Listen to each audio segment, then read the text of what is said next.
Good morning, everyone. This is Mika, and you're watching Black Girl with Glasses on YouTube. This week is Black Excellence. We have an awesome guest who's also a friend of mine. He's a Mhm, former English major and McNair mhm, scholar, an independent author, the founder of Rochester's Black Authors Expo, and on top of that, mhm, he's the father of 3 teenage daughters. So please mhm. give a warm welcome to Corey Tanksley. Hey, everybody. How y'all doing? All Hey, how right. you doing? All right. Great, great, great. Thank you for having me, Shamika. The pleasure is all mine. Yeah, well, thank you for being here. It's very Mhm. much an honor for me as well. Thank you. So, first and foremost, Hmm. I want to get to my favorite subject, which is writing. So when I met you, we were Hmm. both C-SNP McNair scholars at Right. SUNY Brockport, and Right. you were an English major. Creative writing Hmm. was your concentration. Could you Yep. tell us a little bit about what influenced you to become an author, what that process was like for you? Sure. Absolutely. Well, I always have been fascinated by words. Words always fascinated me. I remember being in my grandmother's house upstairs in my room, and be a nice summer day out or whatever, but I'll be in my room just looking at the dictionary. Words always just kind of fascinated me. So from that, I actually was a rapper. My brother, we had varying degrees of success. We were actually almost signed by a couple of major labels, Profile, which is Run DMC's label, and Warner Brothers, a subsidiary of them. So I guess the words always just kind of in the ability to write just always was in me. So as time moved on, hip hop and rap kind of changed, kind of like how it is. I kind of foresaw how it was going to be now, how it is now, which is horrible, but that's a whole nother subject. That's a whole nother subject. But my brother, he actually saw it too. So I just kind of fell out of love with rap, not hip hop, with rap and the rap part. So he was like, you know what, man, what I think you know how to do? I said, what? He said, I think you can write a book. It's like, man, I can't write a book. Like, it never even entered my vision. I just never even knew. So he was like, nah, I think you really can. So I was crazy enough to believe him. And I started, writing some short stories, dilly-dallying here, there, and there. And, was giving him a little stuff. Like, man, it's good. You can get better. But he always gave me very real advice. He would butter me up when I needed to be, but he'd be tough on me when I also needed to be. So fast forward, that's what led me back to the college at Brockport, because I went there earlier when I first graduated high school. So as an adult, I went back there and I took creative writing, like you mentioned, and all in the effort to become a writer, a good writer, a great writer. So as I walked the stage in 2011, the story kind of flashed in my brain from beginning all the way to the end. It really just kind of boom. And so sat down that next week and just kind of broke it down and wrote this and wrote that, just a treatment, as what it's called. Basically, a treatment is the whole story in 2 to 3 pages. And so I shared it with my brother, and I shared it with a good friend of mine, another best friend of mine who is in Brooklyn. He actually went to college at Brockport with me back in the days. And they Okay. both was like, yes, this is it. You can do it. So as I started writing it, I had to break it down into 4 books. So the first one, B-Boy the Man, Freshman. That's the one that's out now. Right. Next one is Sophomore Jinx, which is about to be finished hopefully within the next month and a half. I only got 3 more chapters to write. Oh, And then wow. it'll be Junior and then Senior. So it's all a series, but I had to break it down. So that's what led me to writing. So I was wondering, speaking of your second book, how Mm-hmm. you said that you're almost done with it. How long were you Mm-hmm. working on it? When I get the chance, I write right here, go to the coffee shop there after work, before work. You find the time. Uh, People that have read Freshman, B-Boy the Man Freshman, I get it all the time. Are you finished with the next book? You gotta hurry up. You gotta hurry up. We need the next book. Like, oh, because the book kind of ends in a cliffhanger. And so they're like, nah, you gotta hurry up. You gotta. So, I hear that all the time. So that motivates me. And also people who just would have bought the book. For instance, I'll give you a quick example. this lady just posted on my wall. She was like, I had to break down and let my 15 read the book, and she said she can't put it down. And then she said she's waiting for the next book. Then I have a older lady who's in her 70s, I believe, a good friend of my mother's. She read the book, and she's like, "Oh my God, like, hurry up with it. Hurry up with the next one." So it ranges. I have people from Florida, Dallas, Minnesota, California, all over the country read it, and they all have pretty much the same type of feeling about it. They all love it. So when you got that wide range of places and ages, and men, to another lady, she said she let some men read the book at her job, and she can write like the fourth man that done read the book, because they just love it. They just love it. So when you got that wide range of ages, of sexes, and places, you know you got something. That's cool. So, well, congratulations, by the way, because you told me that B-Boy to Man Freshman sold out. Yeah, anytime I get a shipment in, it's sold out. It's like literally, I'm waiting for my next shipment. People have already pre-ordered it. So, sold out. So, not sold out in the terms where you can't get it, but sold out in terms of whenever I get shipments in, they're gone. You know, so that's a good thing. It's a very good thing, for real. Exactly. So, I was wondering, could you give people a synopsis of your novel and what? Yeah, absolutely. Basically, the book, it's a story. It's a love story, but it's also a story of growth, like a coming of age, and not just young people's coming of age. Basically, the book takes place in 1989, and we have a young man. His name is Chase, from the city. Lady killer, kind of think he knows it all, kind of that type of guy, but a good guy at heart and smart. Then we have a young lady. Her name is Kamara.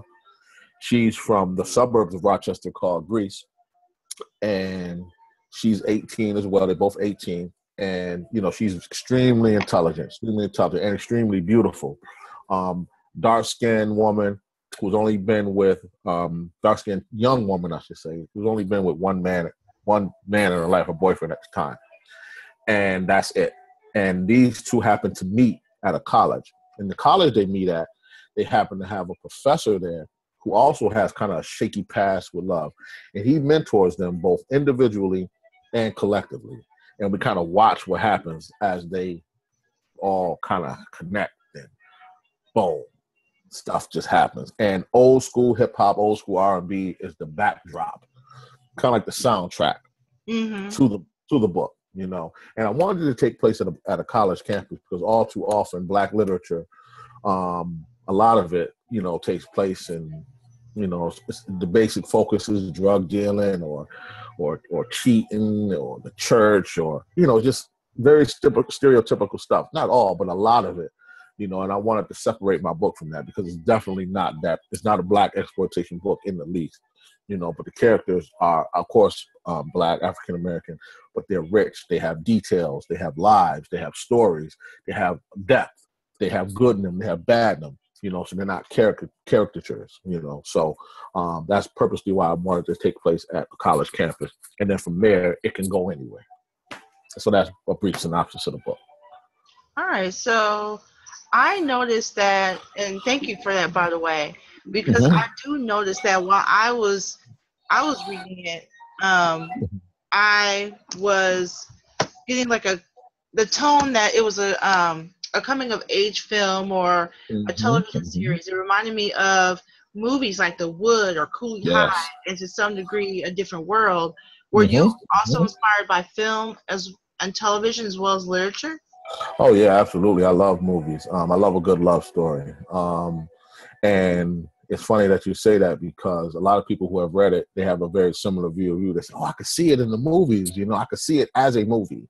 And I wanted to write it very cinematically, because, in my opinion, there's not enough content for us out there on TV and movies and stuff like that. I actually did a report on that when I was a McNair scholar, when you and I went to college together, on the lack of that type of that type of movies and television shows out there.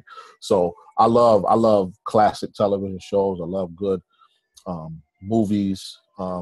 I just love good movies with great dialogue, and not stereotypical, and not just action packed. You got to have some meat in it.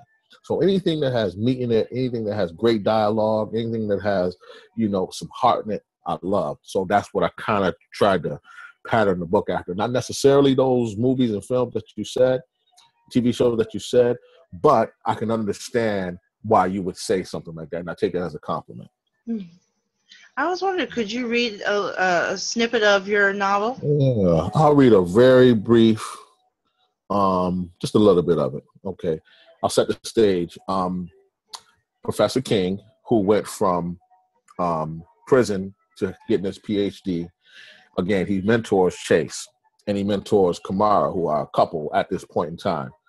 And Chase is getting a bit lackadaisical in his approach to Kamara, kind of taking her for granted. And Professor King, again, who has a whole nother past and whole stuff that he went with that brought him to here, he's kind of letting them know in so many words, you better shape up. And so this is the context behind what I'm about to read. They're in his office, right? And this is after a long while of him telling him a whole bunch of stuff. So Chase is just like, wow, at this point. And he says to him, do you know the greatest gift that you can possibly ever give your woman? No, it's not your diamonds. It's not your pearls. It's not your furs, flowers, candy, cards, sweet nothing, sex, or even love. The greatest gift that you can possibly ever bestow upon your woman, Mr. Douglas, is respect. Pure, unbiased, unequivocal, unadulterated, uncompromising, and unconditional respect. Give that to your woman, Mr. Douglas, and you can sit back and truly experience just how bright and beautiful the sunshine really is, said Professor King as he smiled harder than ever. So that's really, in a nutshell, what Professor King is really trying to teach this young man who's at a certain stage in his life, who, when he meets Kamara, he realizes that all women ain't the same, Right. So it shocks him. And he's like, wow, because before he was, pretty much treating a woman any old kind of way, but when he meets her, it kind of changes him. And then Professor King there to reinforce, that he needs to really respect her and treat her like the queen that she is, or there's serious ramifications to that. And kind of watch what happens. Now, I was wondering too, because I noticed that a lot of the characters, even the setting, it was in Rochester, and a lot of the characters are realistic. They're very relatable. And I was wondering, who are those characters based off of? Who or what? Were they people in your life, or people that you observed while you were at Brockport or elsewhere? The number one rule of writing, this is for all you writers out there, all right? The number one rule is to write what you know. Okay? When you write what you know, it's so much easier. So, for instance, the Chase character is about 30 to 40% myself and other people that I've met along the way. And I've kind of incorporated them into the Chase character. The Professor King character is 3 people. He's a dean that I saw at my brother's college. He's my godfather, and he's my 8th grade teacher who's a white man. And it's crazy because Professor King is, this big black guy, but very intelligent as well. But 1/3 of him is based on my 8th grade teacher who's, a white guy from Spencerport, And Kamara she's an amalgamation of about 4 to 5 women in my life, and then part imagination. Then you got to add imagination with all this as well. So, those are my 3 main characters. They're like really amalgamations of people that I've met, come across. And then when you create the story, that's where your imagination comes in. You have to add this, you have to add that, to make sure it flows. And at the end, your reader is satisfied. Even if it's a cliffhanger, they still need to be satisfied. So that's pretty much it with that. All right, so that actually leads me to the topic of your second novel. We talked about it briefly. What story will this novel tell? And will we be seeing some of the same characters? Will there be new ones? Yes, both. Yes. In life, we're all at certain stages in our life. All right. So that's why You see like the baby shoes on the first book cover because that's pretty much their babies. But as they grow, they go into a different time, a different level of their life. So, for instance, it's called sophomore jinx. And sophomore, I don't know if people know, the real meaning of sophomore is a wise fool, someone who's not smart, who's not smart enough. Basically, they believe their own wisdom, they believe their own knowledge. So that's sophomore jinx. So as the characters, the three main characters, move forward, we watch what happens in their life. And for the two main characters, they're basically wise fools.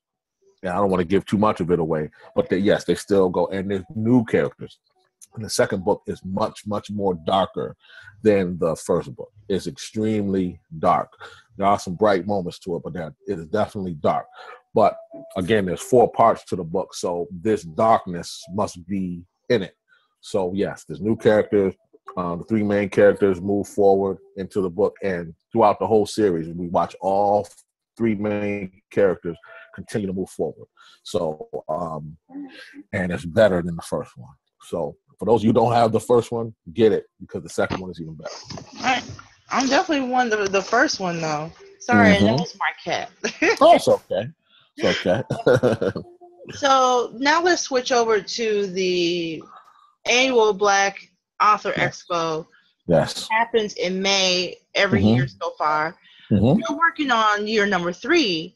So I'm excited because I've been to the first 2 and really enjoyed myself. I really did. So what prompted you to start this expo, and what does the planning process entail? Well, it's a lot. It's a lot. Matter of fact, the first 2 years I did everything pretty much. Well, the first year I came up with the idea. I contacted as many authors as I could that were on Facebook and got together. I told them my idea. They was like, yeah, that's great. And we all kind of, pitched in, did what we had to do. Again, I was like the lead horse, so to speak. And then, and that went off great. Then the second year, I kind of did everything pretty much by myself, getting the authors together, locking down the facility, getting the advertisers, getting the sponsors, letting everybody know the theme of the expo, hooking up with the Rochester City School District, so that we can give away some stuff to them, to the kids and stuff, and the future writers. So it's a lot. It's a lot that goes into it. But at the end, it's a beautiful thing because, for instance, there were new writers. There were new writers at my at the conference last year, and there were publishers, brand new publishers. So they hooked up at the conference. They hooked up, and now they got books and stuff coming out. You understand what I'm saying? So that's the most rewarding thing to me. When up and coming writers who don't know anything about how to publish a book, how to get it out there, when they hook up with people who do, and kind of show them the way. And that's along with what we gave away. We gave away some money and some trophies to some young kids who were writers, young writers in the city school district. And one of the winners last year, she couldn't even come because she was in she had sickle cell anemia and she was in her bed. And there's a picture of it if you go to my Facebook page or you go to the Rochester Black Author Expo page, and you see her holding up the money and the plaque. And she was so sick she couldn't even come. So my thing is, let's focus on these kids who are doing something, even if they're in their bed, rather than all the violence and craziness that's going on. So that was the most rewarding part for me. I sell some books, and the authors there, they sold books as well. But for me personally, just the coming together of everything and seeing what happens when you put something positive out there and positive people react to it and come through. And it's fun. You can't do it. You loved it. Yeah. So what's the theme for this year coming up?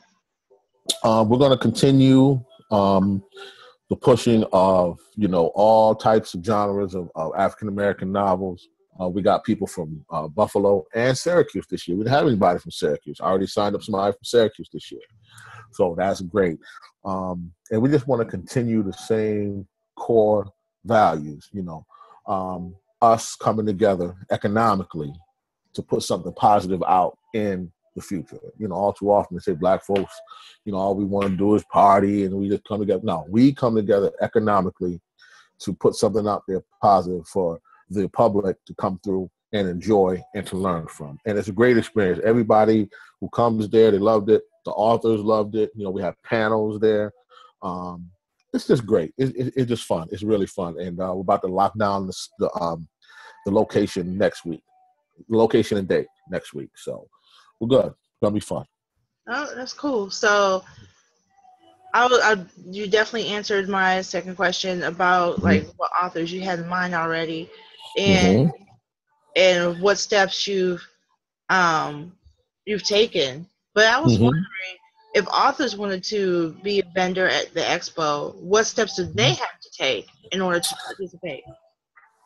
We have we got a lot of authors already. I'm going to reserve maybe about 2 more spots. So if you're an author and you really want to be a part of the Rochester Black Author Expo, you really do, you can get in touch with me at Facebook, Corey Lamar Tanksley, CoreyLamar Tanksley, Tankley. Get in touch with me, and you can be a part of it. Now, there is a fee involved, you know, because of the cost in that amount. But if you get in touch with me and you really want to be a part of it, just get in touch with me. Or you can look up Rochester Black Author Expo on Facebook, and you can get in touch with me there as well. You know, we'd love to have you part. I'm waiting for Miss Mason's book to come out so she can be a part of the next year's expo. That's what I'm waiting on, you know? Yeah, like I definitely want to be a part of it. That's one of the reasons why I asked, and I also wanted to share that information with other people. Like I just need to get like the fee together and things like that, and I start my new job next tomorrow. So that's right. We can do it. I'll save you a spot. No question. And also, I'll tell you this: we have a graphic novelist as well, and he's into sci-fi and stuff like that. So again, there are so many different types of authors that we have that I want to share, you know, with the greater Rochester community and stuff. So it's going to be great. So I'm going to save a spot for you. Thank you. I appreciate that, for real. Absolutely. I was wondering. Now I noticed. I'm sure you've noticed this too, but there's an influx of political writers emerging, especially since the rise of Black Lives Matter and the Trump victory. Oh God. Okay? Yeah. And many of those writers they're members of the GLBTIQA community. For those who don't know, it's a gay, lesbian, bisexual, transgendered, intersex, queer or questioning, and asexual or agender. Are we going to see any authors from that community at the expo in 2017? Well, I most certainly hope so. You know, it's all about, I just want your book to be good. You understand what I'm saying? I want it to be good. I could care less the type of book. I want it to be good. I want it to represent not only yourself as an author, but I want it to represent what you're representing well, you know, because in each genre, there are horrible writers and there are great, fantastic writers.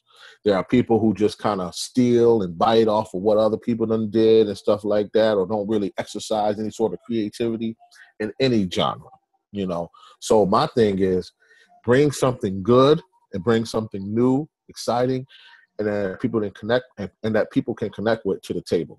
That's all I'm saying. So I would love any of those type of, you're welcome with me. You know what I mean? You're welcome. You know, so I have no, I don't think we've signed up anybody like that yet. I don't believe so.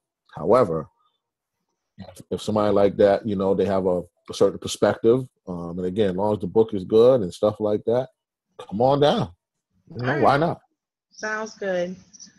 So just based on what I've seen on Facebook and what you've posted, you're a busy person. Like, you are extremely busy.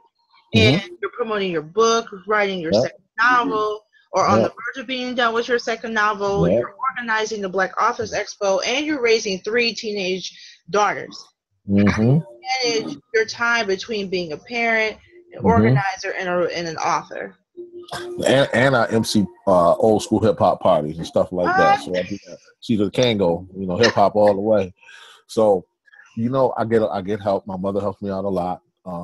You know, my daughters are older now, so I don't have to like sit with them, you know, and this and that, and that and this. And, you know, they're mature, so that helps a lot. You know, but I still have to work. You know, still have to promote this, promote that. Time to write. Matter of fact, I'm going to be next week. I'm going to start waking up a little early before I even go to work so I can finish this book. So you have to make out, if you're passionate about something, you will find the time. You know, if you have to do something, you will find the time. So that's pretty much it. You just have to find the time. You know, you have to wake up a little earlier, go with a little less sleep, get the job done. Simple as that. Right. So I would like to know more about the work it took to be published, because I found for myself that self-publishing for me is like the way to fly, because at least you have control over your work and the revenue. So I was wondering,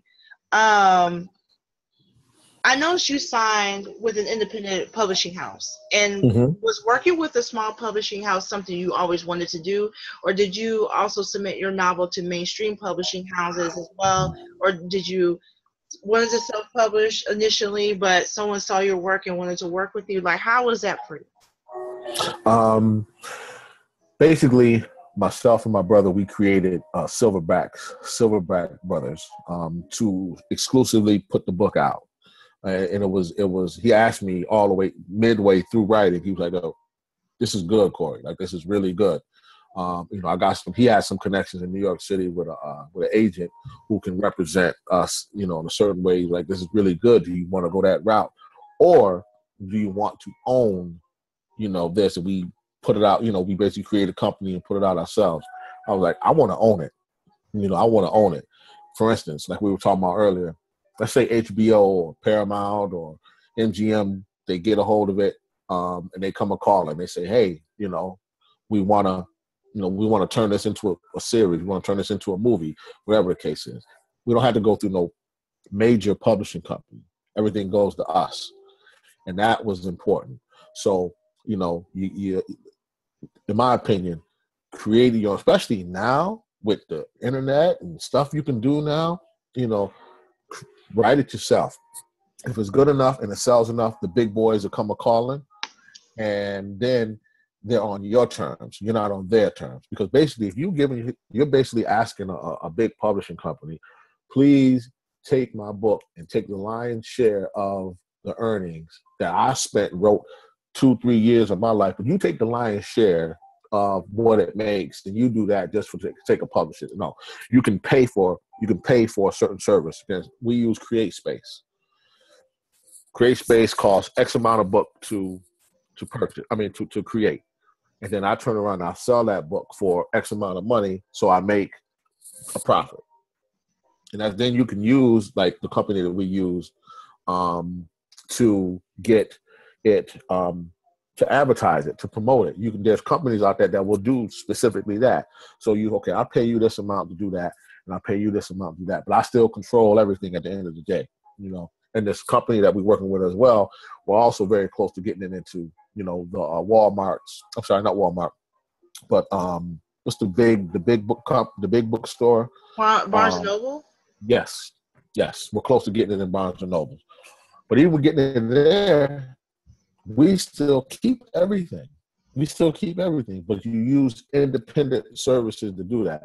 So anybody that's writing a book, unless you want to go that route and your book is good enough to go that route, I mean, you can. But nowadays, you see the book. I advertise so much on Facebook. It's crazy. Facebook is free, you know. So when you get your book, if you write it, I would say go the independent route. If it's good enough, it's big enough, and if you sell enough books, the big boys will come a calling. Then again, they're calling on your terms. So therefore, you can say, "No, I don't want to do that." They got to write a check a little bit bigger. You understand what I'm saying? Right. That's what I would do. And speaking of your book, if viewers wanted to buy your book, where can they go to purchase it? Go to Amazon.com, B-Boy to Man. Amazon.com, D-Boy to Man. It'll say freshman. Go right there, punch it in. You can Google it. My name will come up, Corey Lamar Tanksley. And you can buy it from there. If you're in the Rochester area, please become my friend on Facebook, Corey Lamar Tanksley. And we can meet. I can give you sell you an autographed copy, you know. And if you know even if you're not in the Rochester area, we can still find a way. I can send you an autographed copy. So Amazon.com, B-Boy the Man, or look me up on Facebook, Corey Lamar Tanksley, and we'll get you the book if you really want it. We'll get you the book. Oh, that's cool. That really is cool. So, so basically, what do you, before we, this is all the time we have, but I was wondering, do you have anything you would like to say before we end? Just the best advice I can give young writers is to write what's in your heart. Write what's in your heart, write what's in your soul, and people will connect with it. They connected with my book, they'll connect with yours. So just write what's in your heart, and buy B-Boy the Man. All right. So thank you again, Corey, for joining us this morning. And viewers, if you want to order B-Boy the Man, you can visit Amazon.com to get your copy. You can also get a hold of Corey via Facebook and work that situation out. And if you enjoyed this episode, you can subscribe to the Black Girl with Glasses YouTube channel. You can also follow Black Girl with Glasses on Facebook, Twitter, WordPress, and Instagram. And I'll put all the information in the descriptions. Thank you again for watching. Until next time, love, peace, and fake chicken grease. See ya. Peace.